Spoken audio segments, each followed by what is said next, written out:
Type 4 में time वाले वाक्यों के कुछ उदाहरण प्रस्तुत किए जा रहे हैं। ये हमारा चाय पीने का समय है, या हो गया है, या हो गया। इस तरह भी हम कह सकते हैं, it is time we took tea. अब टाइम के बाद सब्जेक्ट आ रहा है तो पास्ट इंडेफिनिट टेंस का ही प्रयोग करेंगे। यह सही समय है जब आपने खाना खाया, it is right time you ate food. यह सही समय है जब हम घर गए, it is right time we went home. यह सही समय है जब हम बिस्तर पर चले गए, it is high time we went to bed. अब इन सब वाक्यों में टाइम के बाद सब्जेक्ट आ रहा है, इसलिए पास्ट इंडेफिनिट टेंस का ही प्रयोग किया जाएगा। इन टाइम फ्रेजल वर्ब के बाद पास्ट इंडेफिनिट टेंस का प्रयोग करना एक कीवर्ड है और बिल्कुल उचित भी है, ठीक भी है।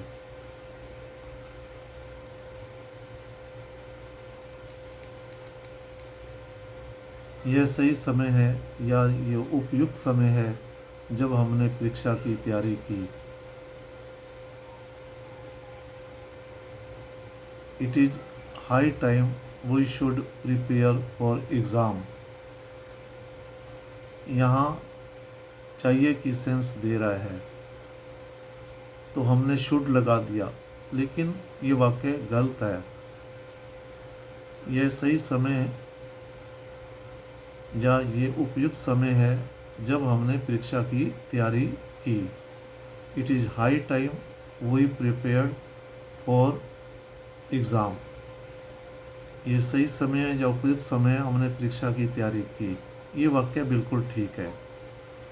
अब हम इसको ऐसे भी कह सकते हैं, ये उपयुक्त समय है जब हमने परीक्षा की तैयारी शुरू करनी चाहिए। ये बिल्कुल उपयुक्त समय है जब हमें परीक्षा की तैयारी करनी चाहिए, ऐसा हम कह सकते हैं।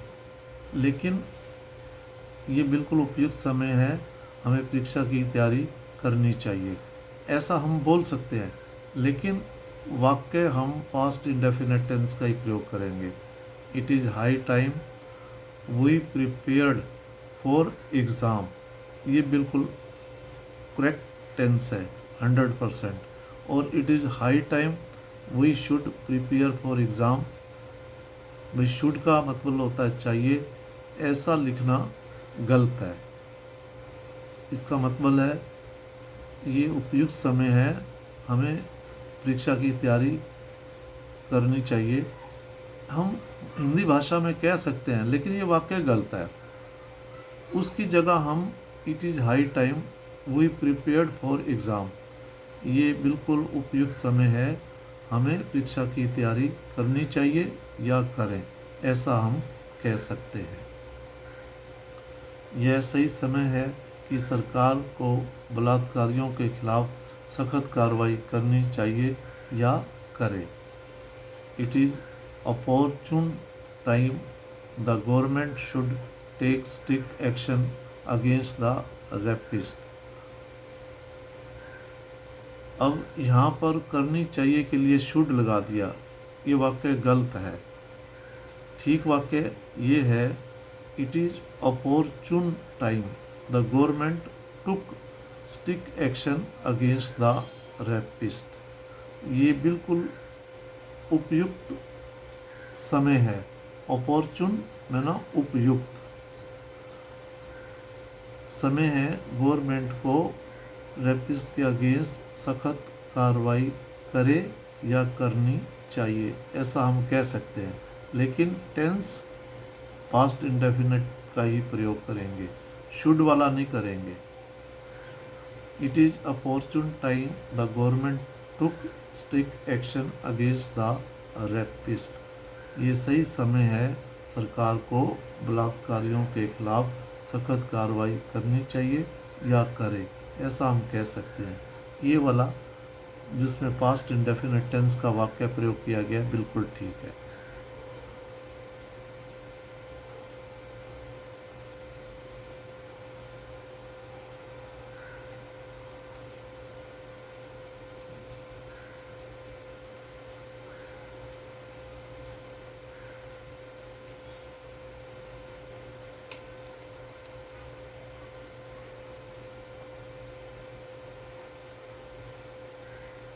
यह सही समय है कि तुम अब लेट होना रोक दो।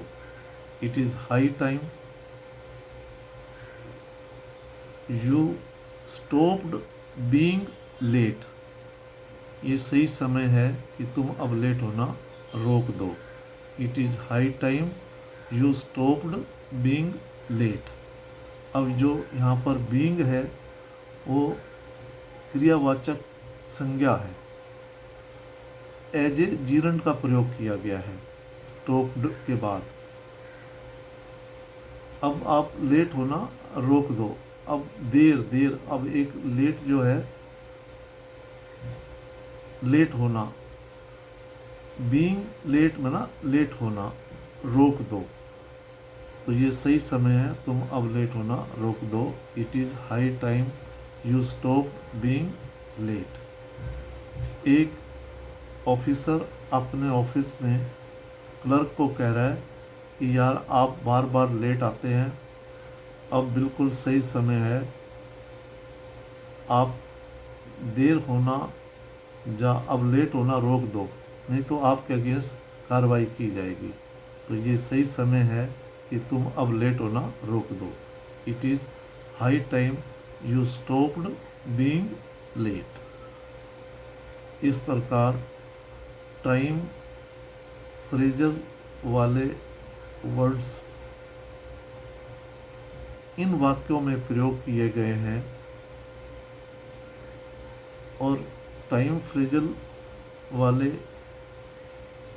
ये वर्ड्स या टाइम फ्रेजल ये जो वर्ब हैं, इनके साथ अगर सब्जेक्ट आ रहा है तो पास्ट इंडेफिनिट टेंस का प्रयोग किया जाएगा। अगर इनके बाद नाउन आ रहा है या प्रोनाउन आ रहा है, उससे पहले फॉर का प्रयोग किया जाएगा और फिर टू इन्फिनेटिव प्रयोग किया जाएगा। अगर डायरेक्ट कोई सब्जेक्ट नहीं आ रहा और डायरेक्ट वर्ब आ रही है तो टू इन्फिनिट वर्ब का ही प्रयोग किया जाएगा, 2 + V1 का प्रयोग किया जाएगा। इस प्रकार इन वाक्यों का प्रैक्टिस के लिए यहाँ उदाहरण प्रस्तुत किया गया है। अगर इसमें किसी प्रकार की कोई त्रुटि है तो कृपया कमेंट्स करें। और एक निवेदन और है, इसको शेयर ज़रूर करें ताकि ये उन वंचित बच्चों तक पहुंच सके जो दूर दराज ग्रामीण इलाकों में रहते हैं, जिनको इंग्लिश ग्रामर के रूल्स इंग्लिश लैंग्वेज में होने की वजह से भली भांति समझ नहीं पाते। मैंने यहाँ पर हिंदी में बताने की कोशिश की है ताकि उनको आसानी से समझ आ सके और वे इस प्रकार के वाक्य बना सके। जय हिंद।